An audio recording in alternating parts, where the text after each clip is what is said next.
Welcome to Fancounters. My name's Nick. And I'm Elizabeth. And you can follow us on Twitter at Fancounters Live. You can also join our group on Facebook, which is Sharpie Nation. You just have to search for that and join.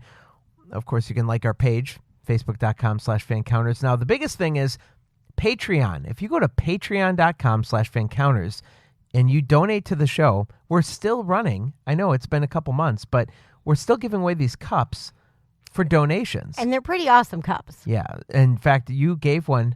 We haven't told the story yet. We probably should have. But you gave one to your brother unexpectedly. I did. And my brother is in Boston, and we are here in Wisconsin. And I sent him one for Christmas, but I didn't tell him. So he was expecting a coffee mug from my husband, and I just kind of shot him a text saying, hey, just sent you a box for Christmas. Be aware, it's coming. And he opened the box and was super excited to see the mug from my husband, or the thermal coffee thing. And then realized that there was something still rattling around in the box and thought, well, gosh, they didn't need to send me 2 coffee mugs. And was so excited to find out it was the new Fancounters thermal cup. And he was super, super excited. He's like, yes, one of my best gifts for Christmas. And so it was pretty cute. He was pretty excited about it. He had heard it on the podcast that we had them. And you got it. You know what? Right after Christmas, our Massachusetts audience went through the roof. It was amazing to see those numbers. Because he's telling everybody they should be listening to his little sister. So go ahead and do the same thing. You can go to patreon.com. If you donate $20, you will get a mug sent to you as well. So you can do that. So, Elizabeth, you're having car trouble again? Well, it's not necessarily car trouble. So, again, we live in Wisconsin, and when we do not have remote start, which most smart people in Wisconsin have, where you just stick the remote out the window and start the car and it starts to thaw. Well, this morning on my way over here, there is frost on the car. And I am just stepping out of the shower. And so I have a wet head, and I don't want to necessarily run outside and start my car. So I say to my husband, would you please just run outside and start the car? It's full of frost. And I could see it as I stand in the window to get my son on the bus at 6:30, that the car was clearly covered with frost. Okay, I'm with you. Now, wouldn't you think that if your wife sends you out to warm up the car... Let me guess. He didn't put the blower on. No defrost on the back window, no defrost on the front window. Mark, you're fired. What the frick, dude? I get in the car, and I'm like... Well, it's kind of warm because it's been running for 17 minutes, right? Right. So it was on like the half defrost like floor, so it wasn't doing like a full on thing. And so the bottom section of the windshield has thawed. The top section of the windshield is still completely full of frost, and the back windshield hasn't budged. It's completely full of frost, and I can barely see out of it. And I'm like, the car's been running for 17 minutes. You couldn't have hit the 2 buttons that are right on top of each other that said rear defrost and defrost? So it takes me about 2 or 3 minutes as I get started on the day to actually be able to see out the windows because I'm like, what the heck? Seeing's optional. I've seen people drive down the road with glaciers this season. So yeah. On top of their car. Well, guys, I know that we are going a little local this week. But there's only about 60 of these people in the world that are Major League Baseball radio announcers. And so we're going to have one of them on the show today. He just happens to announce alongside Bob Uecker for the Milwaukee Brewers. And you are a big Brewer fan. I am. So I'm pretty excited to talk to him today. Lane Grindle is our guest today. He's one of the nicest guys you're ever going to meet on our podcast. Truly, he has a big heart. He's a family guy.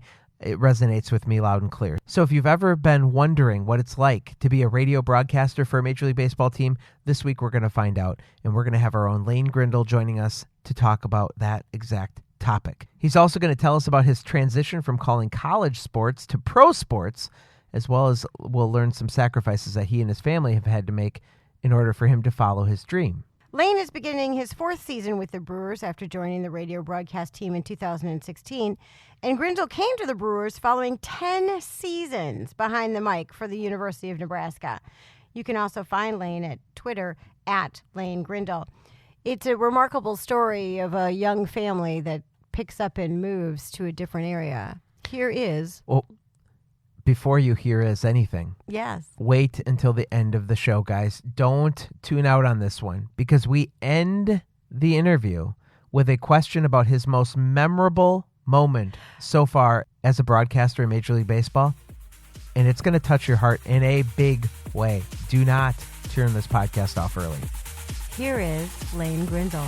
Coming to you from nowhere near the entertainment capital of the world, this is Fancounters with Nick and Elizabeth on the PodFix network. There was this mob of people, and they're screaming my name. Crazy fans. Stop following me. Don't come around my house. If you do, the cops are going to be at yours. If I'm having dinner with my wife, don't sit down at my table. Don't follow me into the bathroom. Can I take a picture? We're going to, oh my God. I think this guy wants to fight me. Ended up being a fan. I'm the only one that's ever been on Sam Jackson and lived to tell about it. Well, guess what? I have a big surprise for you. That's why we call it Fancounters. I don't think you're going to last on the air very long. Good morning, Lane. Welcome to Fancounters. Thanks for being here. Hey, it is really good to be with you and getting excited for baseball season, so it's a good time to start talking about it. Yes, it is. Now, you have one of the most highly coveted jobs in all of sports because you get to work with Mr. Baseball, Bob Uecker. But you didn't get to that Brewers broadcast booth overnight. You spent 10 years at the University of Nebraska calling baseball, basketball, and football. Could you have been happy staying in that capacity a lot longer, or were you getting restless for your next opportunity? It's a really good question. I don't get asked that very often because I think most people just assume that I was, trying to get a Major League Baseball job for my whole career. And my path to this job is a little different than other guys. I didn't go to the minor leagues. I always wanted to do Major League Baseball. It was a goal of mine. But it was also a goal of mine to work for the University of Nebraska for a long time. I grew up a Husker fan. I grew up in that area. And I got the job at an early age. I was 24 years old when Nebraska hired me. And so, honestly, there were a couple of jobs in those 10 years that I took a look at. But my wife and I had just built our forever home 2 years previously. We really thought that this is where we were going to be the rest of our lives. All four of our kids were born in Lincoln. And so it was going to take an incredible opportunity to get us to leave Nebraska. And this was that. It was a chance to go work with Bob Uecker. It was a chance to work for a Midwest MLB organization. And we knew if we did Major League Baseball, we wanted it to be in the Midwest because we're Midwest people that had grown up in the Midwest. We have big families. We wanted to be close enough that our families could still be a part of our kids' lives. And so Milwaukee just checked off all those boxes for us. And so we said, okay, let's go after this job. And we kept getting to the next round. And then eventually we got offered the job, and we didn't think about it very long. After we got offered the job, it was a pretty quick decision that, yeah, this is where we want to be. And this is going to be a little bit of an adventure, moving our four kids to Milwaukee, but it's worked out great. This will be my fourth year already with the Brewers.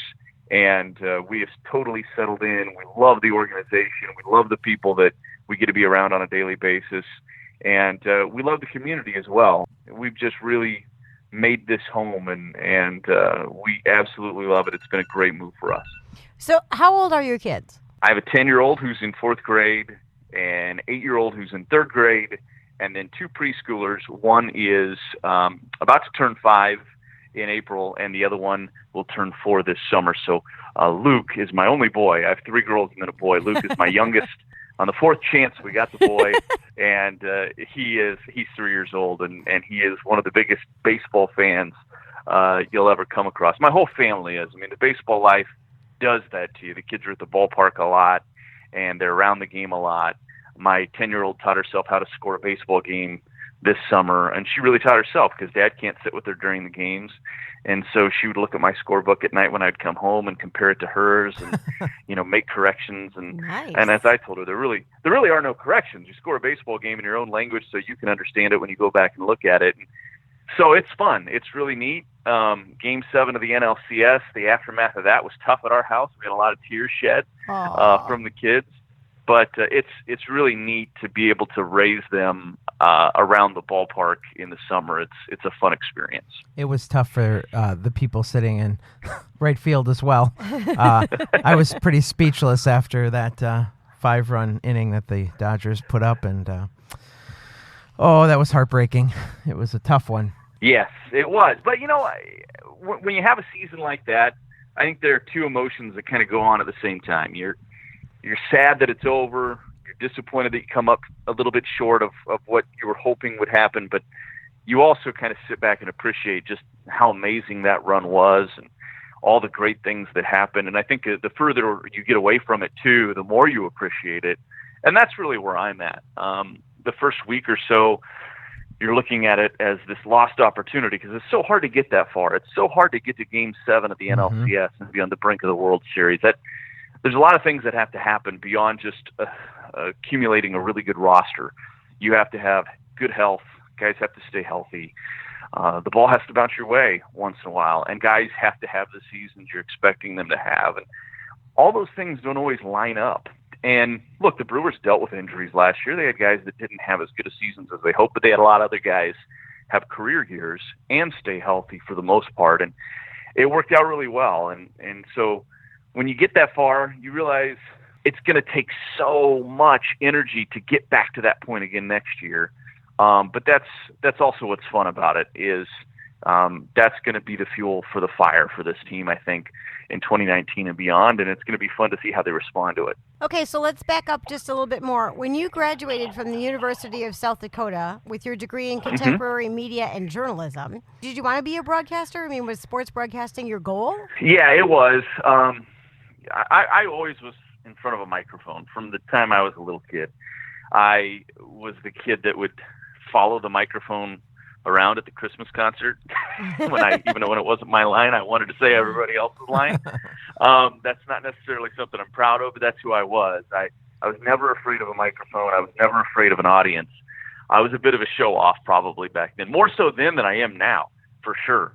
But it made me comfortable around a microphone. It made me kind of want to be on stage. I was always in the school play and all that kind of stuff. I enjoyed it. I love sports, but I also liked the performance part of it too. And so I was always the PA announcer for everything. Even in junior high, I was the PA announcer for the Little League football team and the Little League baseball teams. And then in high school, I was the PA announcer for the junior high teams and even the JV teams when I was on the varsity. I always did that. My senior year at track, I was a pretty good track athlete. I ran track at the University of South Dakota. And my senior year of high school track, I ran in the Drake relays, and we had a high school meet the same weekend, and so I couldn't participate in both. There was a rule about it, and so I had to sit out our own high school's track meet that we were hosting, so they had me do the PA. I ran at Drake on Friday, the Drake relays, and then on Saturday night, I was doing the PA for my own high school's track meet. That was just always who I was and what I did. And then I get to college, and I did an internship after my sophomore year, knowing I wanted to be in sports broadcasting with 1620 The Zone in Omaha, Nebraska, as an ESPN radio affiliate at the time. And a guy named Kevin Kugler was the sports director there. And that was very fortunate for me because Kevin became, to this day, now, that's 17 years ago, 18 years ago. And to this day, Kevin's probably my best friend. We talk every day. I was just talking to him right before I called you. And he has gone on to have a great career. He's with Big Ten Network now and Westwood One. He calls the Final Four and the National Championship for college. Wow. Basketball, he did the NFL on Fox this past year. He's done Major League Baseball on Fox.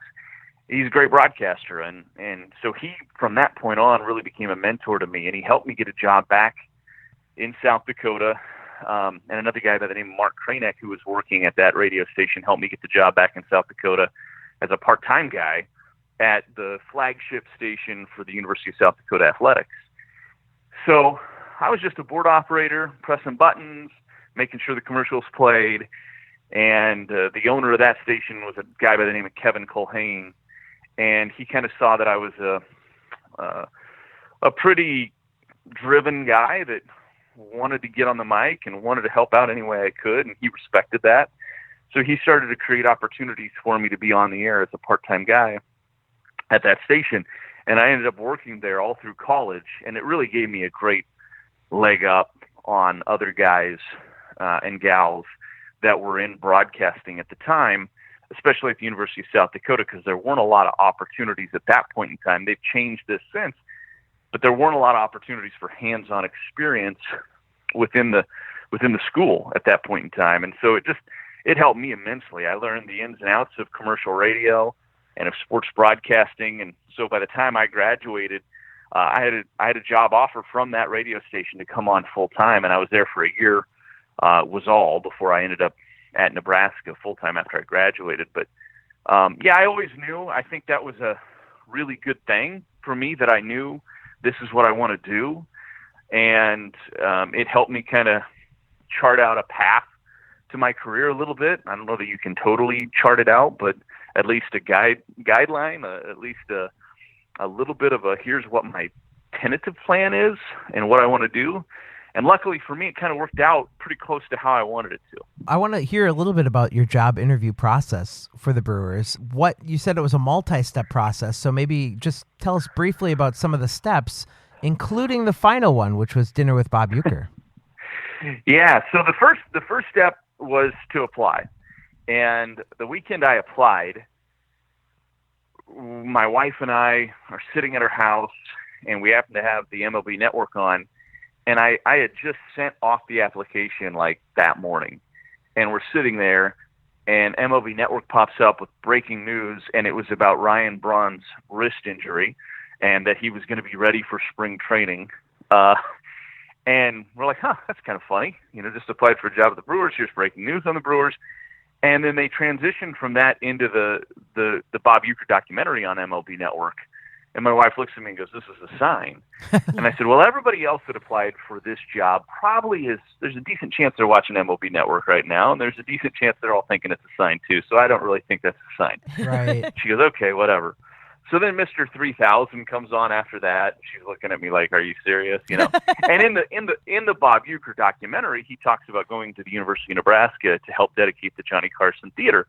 So then my wife's just staring at me. She's like, we're moving to Milwaukee. I'm like, look, I just applied.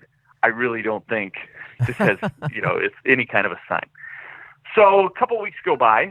When I applied, Joe Block had not technically gotten the Pirates job yet. The Brewers had kind of posted this job with the caveat that, hey, it's getting close to spring training, and so we're going to start taking applications, but we're not even 100% sure we're going to have a job available, because if Joe doesn't get the job, then nothing changes for the Brewers.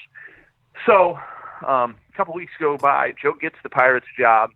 The job officially becomes open, and I'm actually hosting on Huskers.com the Recruiting Day signing show. Mm-hmm. My partner, Craig Sharp, is with me, and we're getting through that day. And I actually interview Alex Gordon of the Kansas City Royals, who's played baseball in Nebraska. And I interview him on the show because he's in town, and get done with that. And I look at my phone, and I have an email from Tyler Barnes, who is my boss with the Brewers. And it says, hey, we think you're a strong candidate for this job. We'd like to set up a phone interview. And I turn to my partner and I show him the email, and he's like, this is the last thing I'm ever going to do on the air with you. And I'm like, no, look, we don't know anything. So at that point, I felt like I needed to clue in my employers and the university and let them know what was going on. And they were all very excited for me that this could potentially turn into something. And I did a phone interview with Tyler, got an email a couple days later that said, we want to fly you up here for an interview. So it was Valentine's weekend. I flew up. I think it was Valentine's Day night. It was like a Sunday night. I flew up, did the interviews on Monday, and walked out of there not sure. I thought it went well, but always hard to tell, and figure that the other candidates are really strong candidates too. And so wasn't sure what was going to happen. A couple of days later, I think it was like Thursday, I got an email, and we started talking kind of the financials a little bit, and I thought that was a pretty good sign. And then they asked me if I could get on a plane and go meet with Bob, and that was kind of the final step. And I had, at that point, was coming up against the start of the Nebraska baseball season, so I had to go to Charleston first and do their 3-game series to open their season. And then I flew from Charleston essentially to Phoenix, like on Monday morning, or Monday afternoon, I think it was. And then Tuesday morning, I had breakfast with Bob in Scottsdale, and it was an incredible experience. I remember when he walked in, being nervous, and then realizing about 5 minutes into it, I had no reason to be nervous because he's one of the easiest guys to sit and talk to, and he has a million amazing stories, as anybody can guess. And it went really well. We sat there for probably 2.5 hours, Wow. sharing stories and drinking coffee. And when we got up from the table, he said, "It's going to be great working with you." And I figured that was a pretty good sign. And I think it was later in the day that we kind of made it all official, and we started working out the rest of the terms. So it was a great experience. I really enjoyed going through that process, to be honest with you.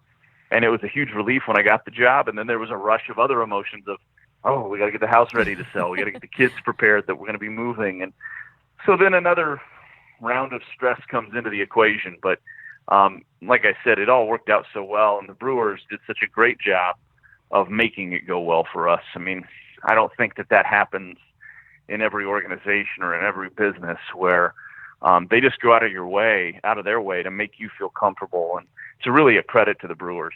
Did the kids stay behind and finish the school year, or did you bring them halfway through? They stayed behind. So that was February. My wife was a teacher at our school, and so she stayed behind with kids. So it was her, a full-time job, 4 kids and a cat, and she had to get the house ready to sell and show it on the weekends while I was gone to spring training, and then, of course, in Milwaukee for the start of the season. So she's really the MVP of that entire process. I mean, I got the job and said, "Here you go, handle all of this." It's typically what happens to the wives. She did. She was absolutely a rock star. Continues to be one to this day. It's not always easy when Dad's on a 10-day road trip and the kids have a bunch of activities. They're kind of getting to that age now, and she's running them all over the place. And especially in March and April, May, September, when the kids are in school and she's working too, it takes a special person to be able to handle all of that. And she takes it all in stride and loves every minute of it, to be honest with you.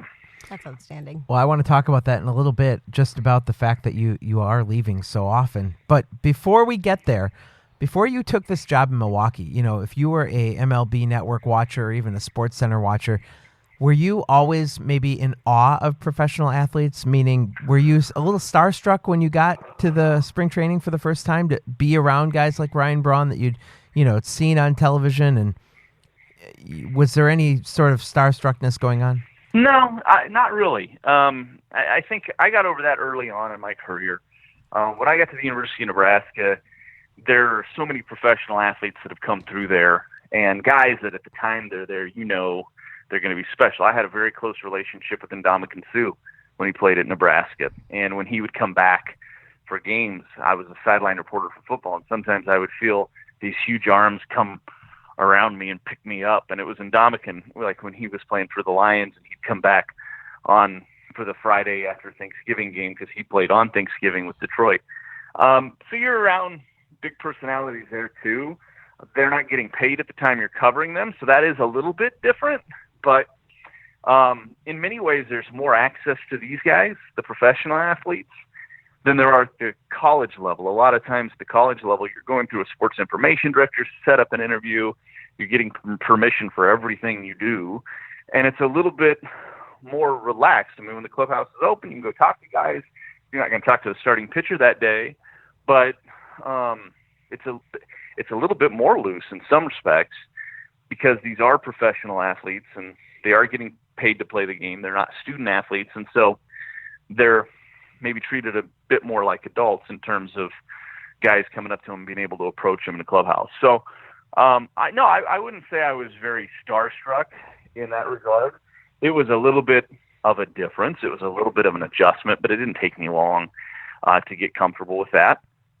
And, the fun thing for me, I think, too, is that I really got in kind of at the ground floor of this rebuild for the Brewers. 2016 was really the first full year for David Stearns and Craig Counsell, even though Craig took over in May the year previous. It was kind of the starting of laying this foundation. And so you felt like you were getting in at the ground floor of all of this. And so it's been fun to see it evolve and kind of grow in front of your eyes. And your relationships with some of the guys has done the same thing over the course of those years. Did any particular players make your transition to Milwaukee easier? That's a good question. My first year, Jonathan Lucroy was outstanding. One of the most just down-to-earth, honest, likable guys you'll come across in this game. I really, really enjoyed Luke.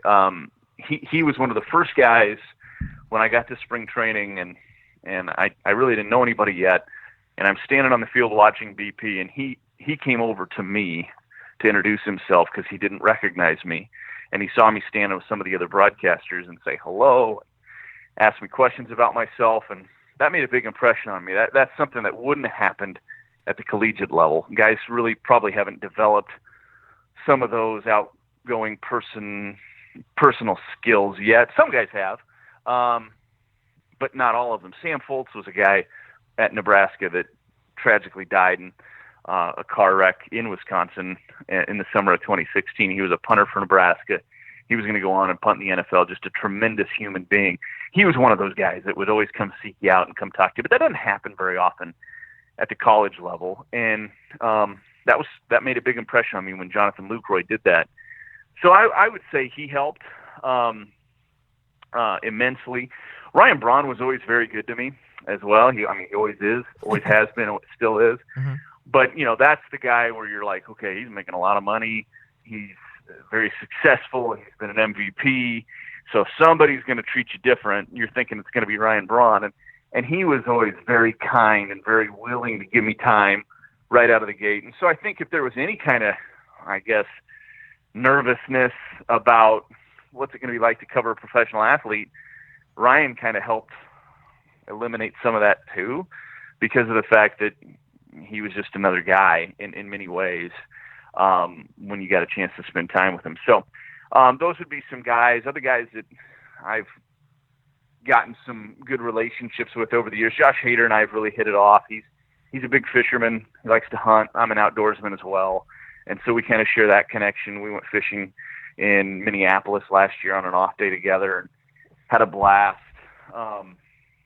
I really enjoy Christian Yelich, just an incredible player, but a really incredible high character person on top of it. And that makes it fun when there's guys that are like that, and they don't let it go to their head. And Christian's one of those guys. So he's outstanding. Lorenzo Cain's one of my favorite athletes I've ever watched, just because of the way he goes about his business and does his thing. I mean, every one of these guys, you can really sit around and bring up positive things about them, because that's a testament to this team and this clubhouse. They have great chemistry. They all get along, and it goes beyond just what you see on TV or you see when you come to the games. It goes on behind closed doors too, and I get a chance to see that and be around that, and it makes it a lot of fun to cover a team when they're all this way. That's awesome. Now, you also, in addition to broadcasting, do the Brewers podcast, right? Mm-hmm, I do. Brewers on Tap is the name of it. In the off season, I kind of started doing something a little different this year to make it a little bit more frequent, and I do shorter podcasts kind of called Brewers on Tap Hot Stoves that just are sporadic. Mm-hmm. When there's news coming out during the day, then I'll put a podcast together for 10 minutes, 15 minutes. But during the season, it's a weekly podcast, 20 to 30 minutes in length. We'll look back at the highlights of the week. We talk to somebody in the clubhouse, one of the players. Maybe we talk to somebody on the coaching staff or somebody in the front office. And then we take a look at the minor leagues typically as well before we say goodbye. And that's been fun. It's been really good for me to get to know the organization top to bottom by being able to do that podcast, because it's not all just about what's going on the field for 162 games. I'm talking to the minor leaguers. I'm paying attention to the farm system. I'm talking to the front office guys that are maybe more involved on that side of it, the scouting, the amateur scouting guys. So it really, for a guy that didn't come up through the minors, doing this podcast has been a great way for me to catch up on the ins and outs of professional baseball, because I've spent time with so many other guys in our organization that do jobs that maybe we don't see on the surface at the big league level. Now, is it just you, or is there a big team of people who's working on this podcast? No, it's just me. It's just me. Jeff Levering, who is my broadcast partner on the air, when Bob is not traveling with us.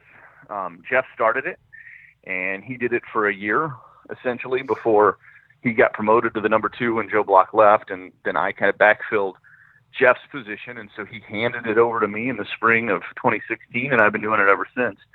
And I have sports talk in my background because I did a sports talk show in South Dakota.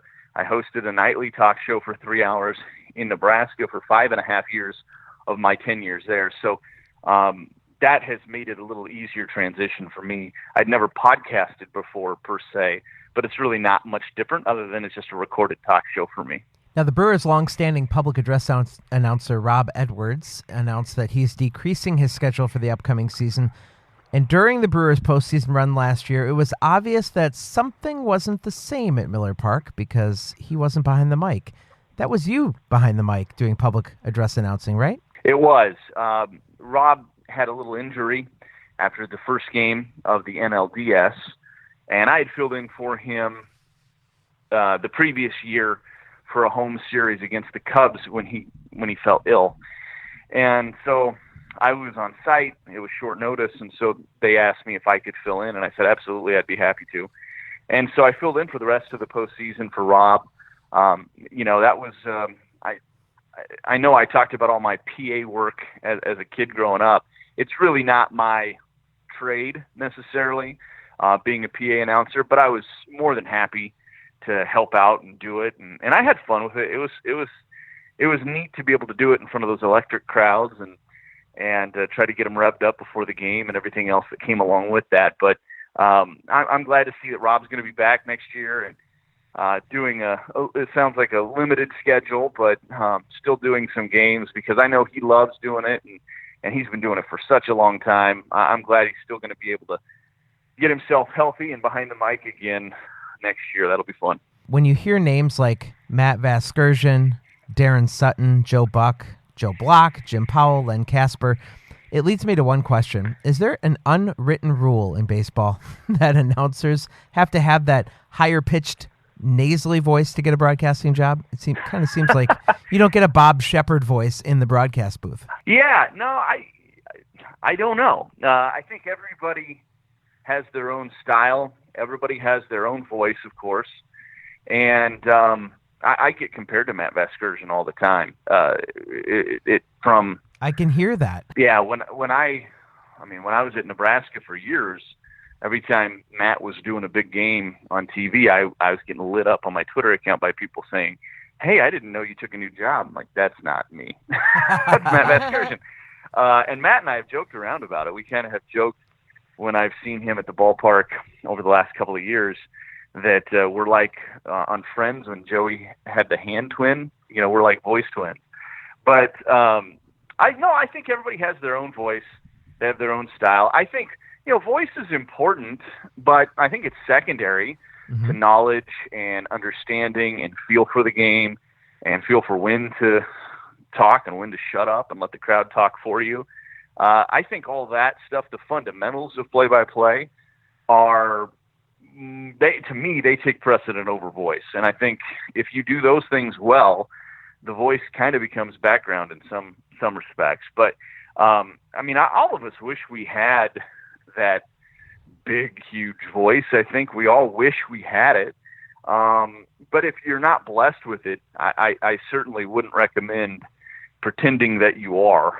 Right. I think it's best just to stay as natural as you are, maybe polish the voice up a little bit with your delivery and your projection of it. But I don't think anybody wants to, I don't think you want to fake it in that respect. So I think it's important, if you're a broadcaster coming up and you're trying to find yourself, to embrace what your voice sounds like. I mean, that's your voice. That's who you are. Be yourself, because being yourself on the air is always better than not being yourself. So we're a family show on Fancounters, and obviously we want to talk a little bit more about your family. So you're on the road a lot, leaving your wife and kids at home. How does that? I mean, you talked about your wife being a superstar, but how do you think that affects the kids in the long run? Well, so my previous job, I traveled a lot too, not in the same respect. I mean, I traveled during the college baseball season quite a bit, for 3-4 days at a time, and I travel for football for basically one night, and then I was back home unless it was a bowl game. But I also had a day job with that job, and I was in sales for the network, and with that came a lot of stress and a lot of pressure, and you couldn't get away from your phone sometimes because you're answering emails from clients or whatever it might have been. This job has provided me a much better balance in terms of when Dad's home, he can put the phone away, he can be involved with the kids, and he can be there a little bit more present. And the other part that has been a great advantage is the off season. I get 5 months to really make my primary focus my family.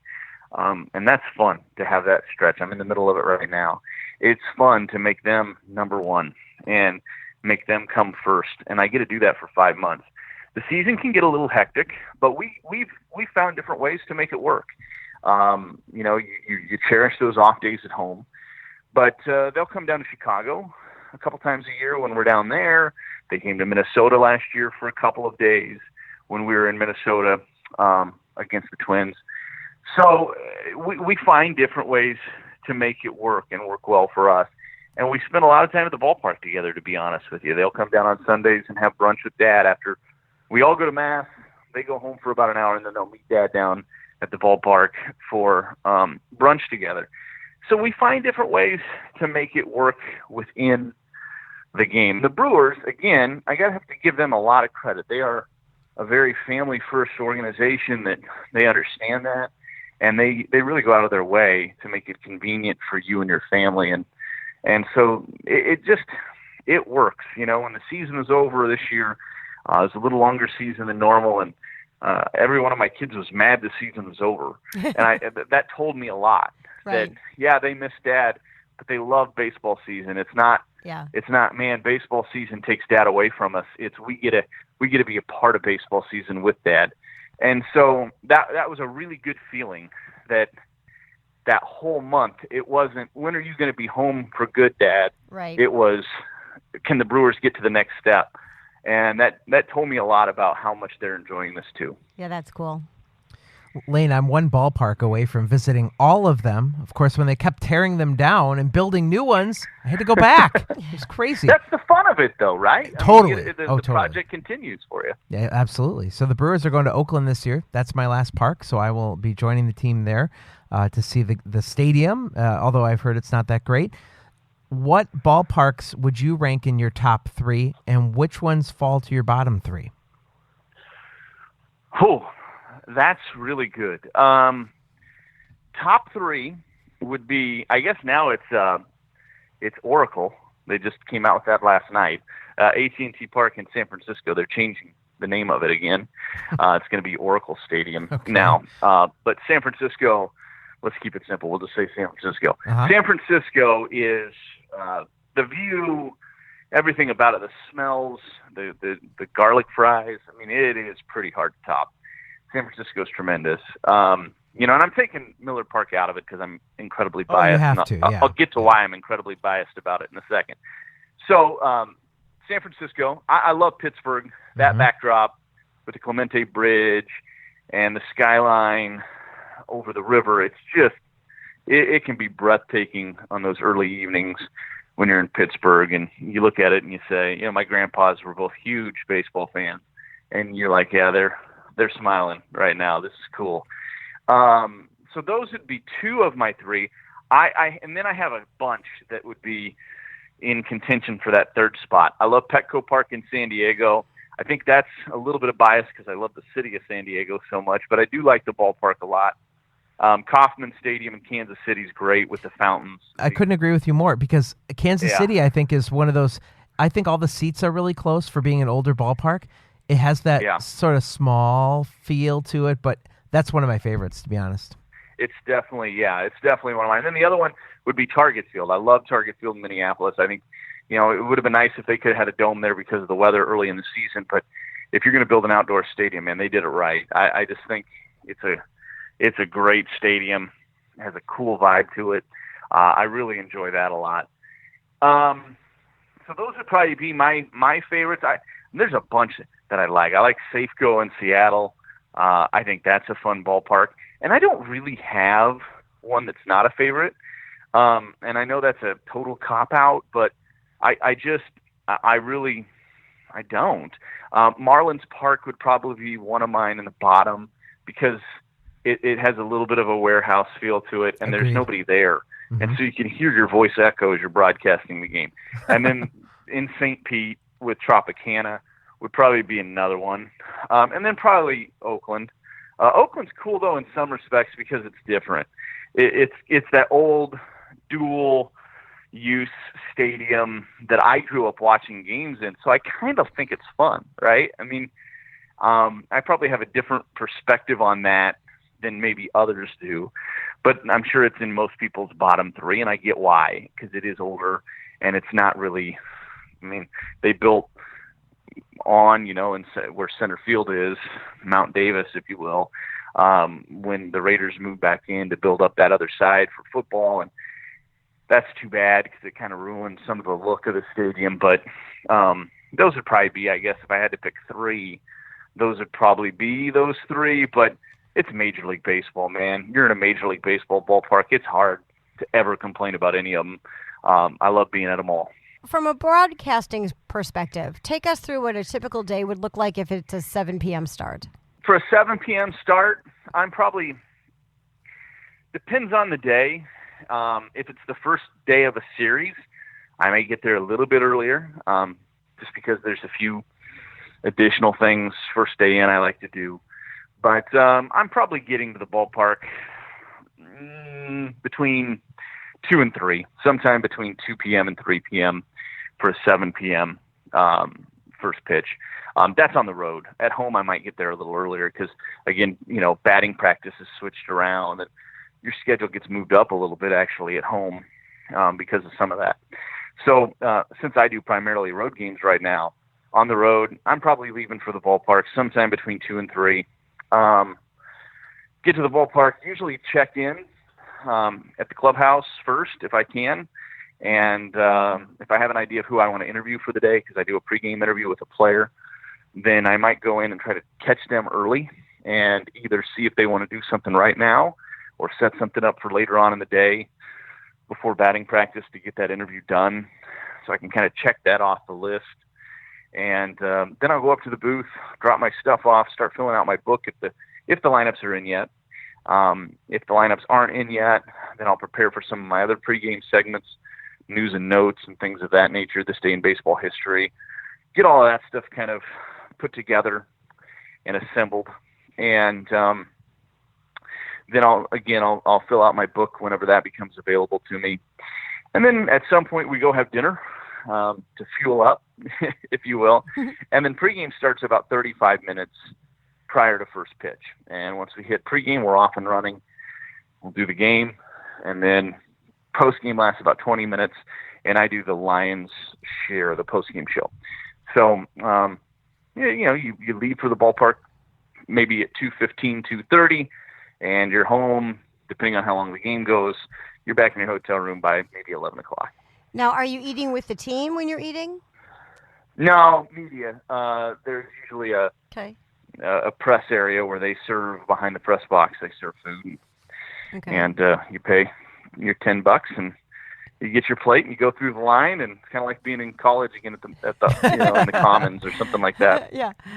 I always wondered one thing about players that are put on a trading block, and I don't know if you know this or not, but say they want to trade away, a player.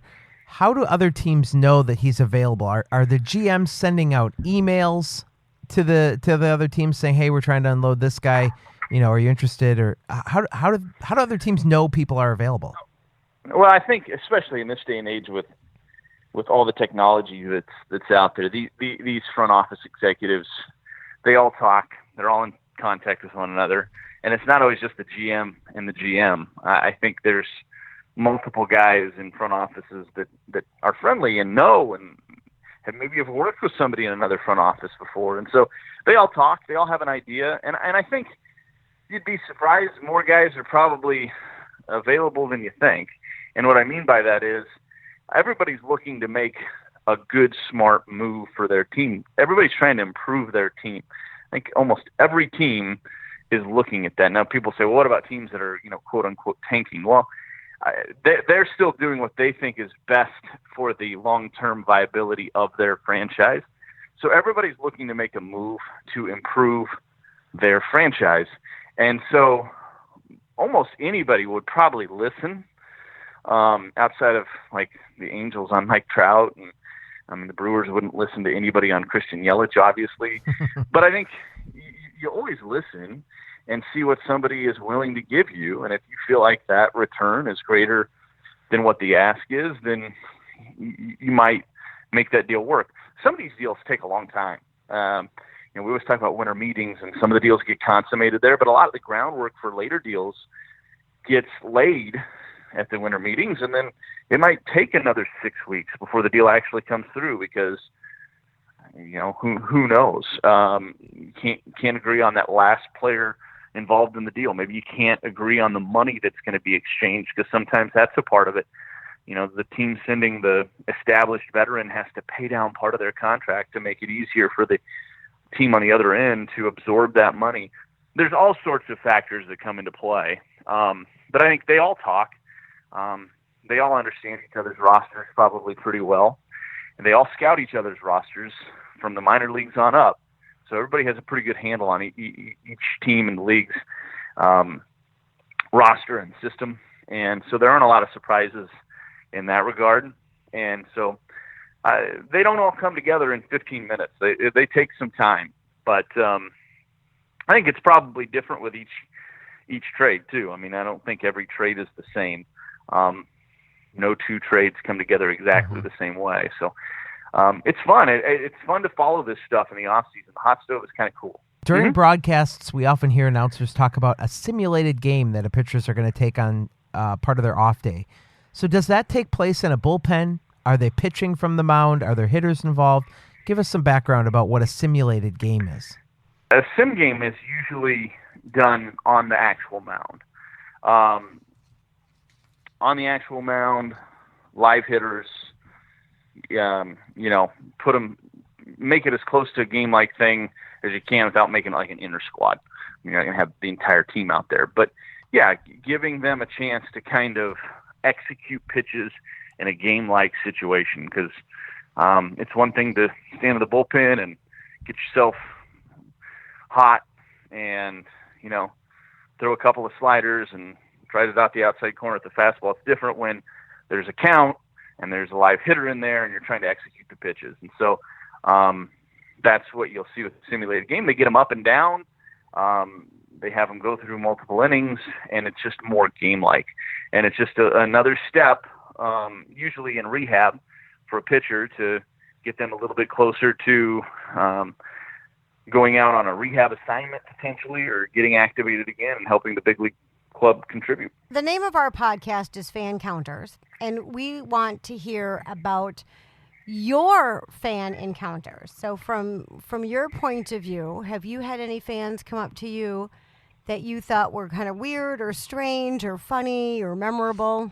Oh, I think, I don't have a ton of fans that approach me, but it does happen, on occasion. And some of them more regularly than others. There's some that contact me weekly or during the season, maybe daily via social media, whatever it may be, and then I'll bump into them at the stadium and we form a friendship, and that's kind of cool. It's kind of neat. But no, I think I nobody's ever been weird or strange. Everybody's usually pretty nice, to be honest. There's always some people that maybe don't appreciate you that much that will reach out to you on social media, and that all comes with the territory too. So you kind of get used to that pretty quick. But I've been lucky where I've worked at two places where the passion for the product that I get a broadcast is so great that there is a ton of interaction with the consumer, so to speak. Nebraska is one of the best fan bases in college athletics. They've sold out every single football game since 1962. It's the longest sellout streak in the country by a long ways. And that doesn't happen by accident. There's a lot of passion there. It's incredible. And so I had a lot of fan interaction there. And that really prepared me for when I got to the big leagues. The Brewers are a quote-unquote small market team, but they were 10th in attendance last year out of 30 teams. They had some of the biggest growth numbers in terms of ticket revenue last year compared to other teams. And I think that's going to continue that way. 2.8 million in the regular season. I think over 3 million fans came through the turnstiles total when you factor in the playoffs. And next year they'll probably push 3 million during the regular season because of the success of last year's team. And so with that comes a lot of interest. And that's what makes it great. That's what you do this for. You want to broadcast games places where it matters to people. And I'm very, very fortunate that I get to do that. Our listeners are pretty curious to hear about what our guests are watching or streaming. So if we looked at your DVR right now, Lane, what would we find? Wow. So we do a lot of Netflix stuff. My wife and I do. We just watched Bird Box the other night. I have heard so much about this movie. Have you seen this, Elizabeth? I don't know anything about it at all. It's all I know is it's this blindfold thing about not letting a spirit or something in. You can probably enlighten us. I don't even know if that's what I can't figure it out. We watched it. It was kind of thrilling, so to speak. I mean, it had your adrenaline running at times, but I didn't feel like I really got any answers when it was over. So I was like, okay. Is it a scary movie? Yeah. It's kind of scary. Oh, yeah, then I'm out. It's kind of scary. I mean, not real scary. It's not like your traditional horror film or anything like that. It's more of a mysterious kind of scary. Okay. It was good. I'll probably never watch it again, but it's good. We watch a lot of different stuff. We watch Stranger Things. I love that show. It's campy. It's kind of fun. It's maybe a little different than a lot of the other stuff that's out there. It doesn't have all the R-rated stuff involved in it, and so it's kind of refreshing from that standpoint. You can watch it, and if the kids come down because they can't sleep, you're not hitting pause because you're afraid that there's going to be a word said or something that's going to really offend them. So we kind of like Stranger Things. That's a good show. Gosh, what else do we watch? Well, if you have a 3 and a 4-year-old, aren't you still stuck on, like PBS Kids and... Well, look, Power Rangers has become huge in my house over the last couple months. Okay. And I, not with me so much. Yeah. But it's always but on. My 3 and 4-year-old. Yeah, they love Power Rangers. We've got a good collection of...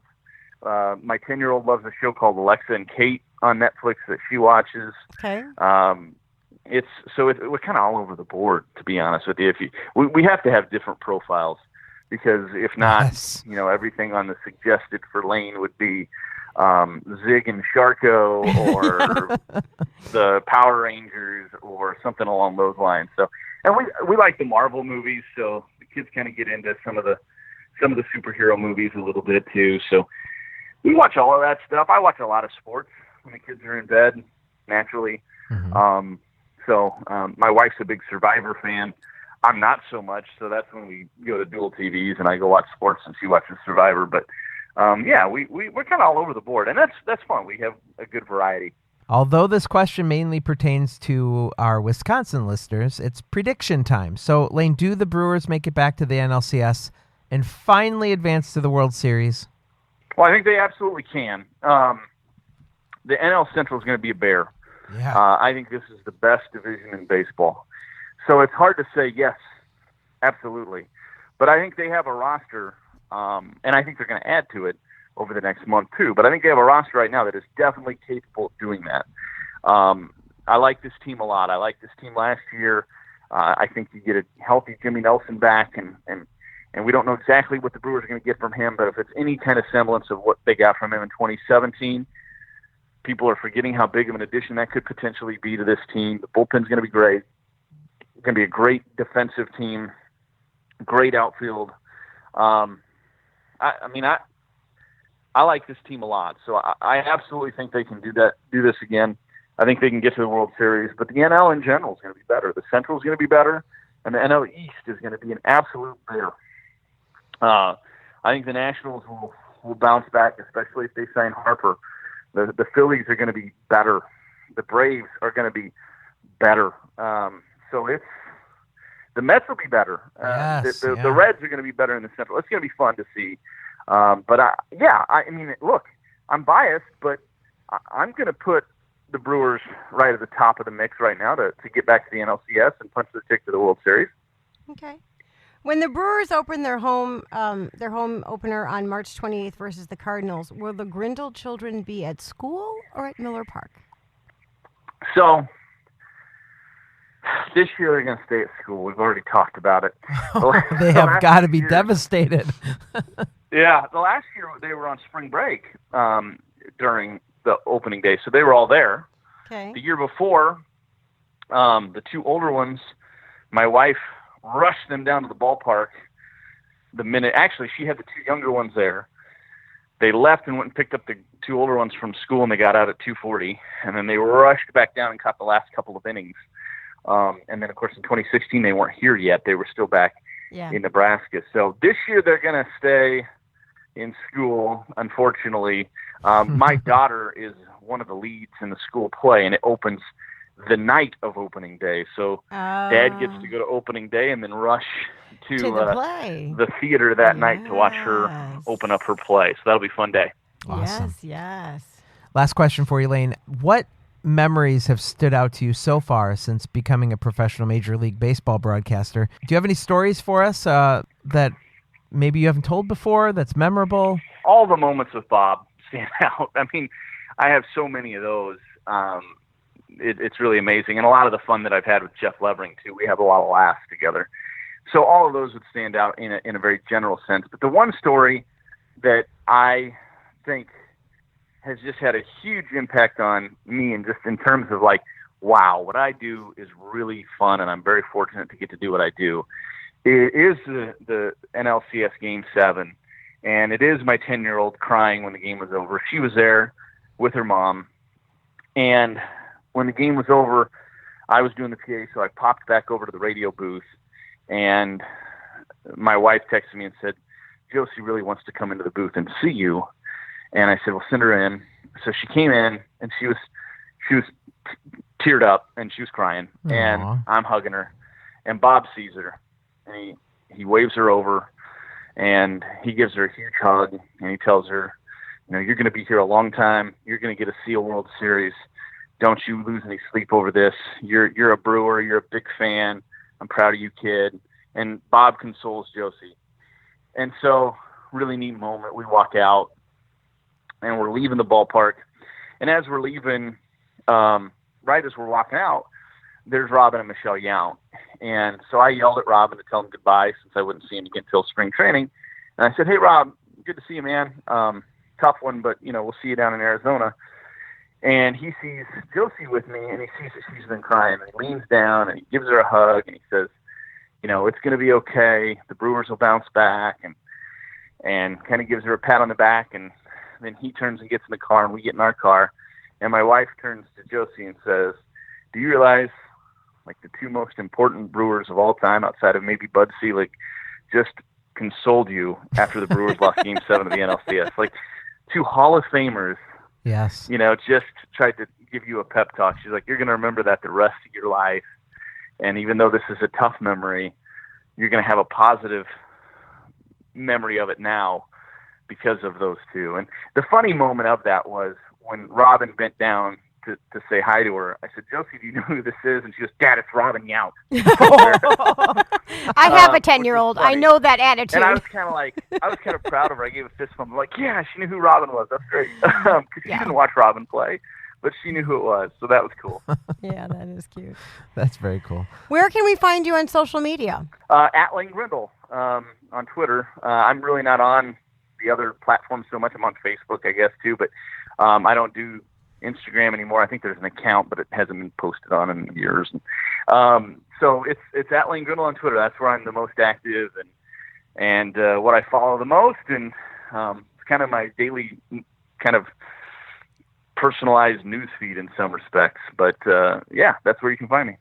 Lane, we really appreciate you taking this hour and talking to us today. A lot of great insight. I'm really happy also to hear just kind of your beginnings, where you came from, and sharing those stories with us. It's been a fun conversation. Thanks so much, and go Brewers. Go Brewers. Bye, guys.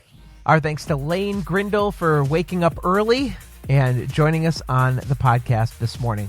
Yes. Really great guy. And I know from following him that family means everything to this guy. And even though he's away from them, I have a feeling through technology and FaceTime and him bringing his family, they stay close. Oh, my gosh. And to have such a big job and still have a 4- and 3-year-old, that's remarkable, because don't you remember those days? It's hard to get sleep at times. Yes. Yeah.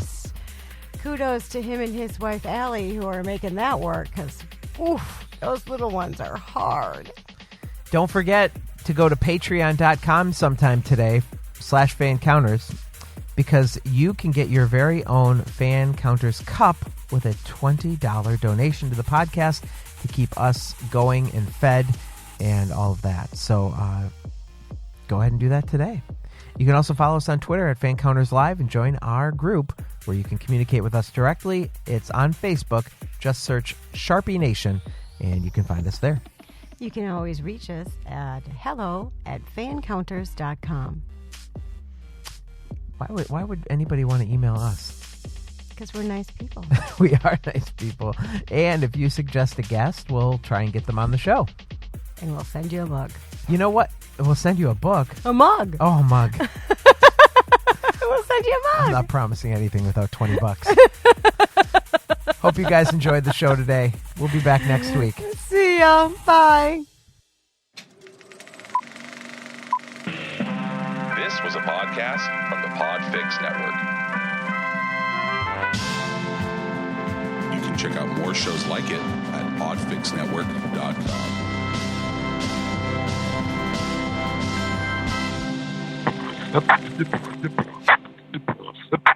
The Fancounters.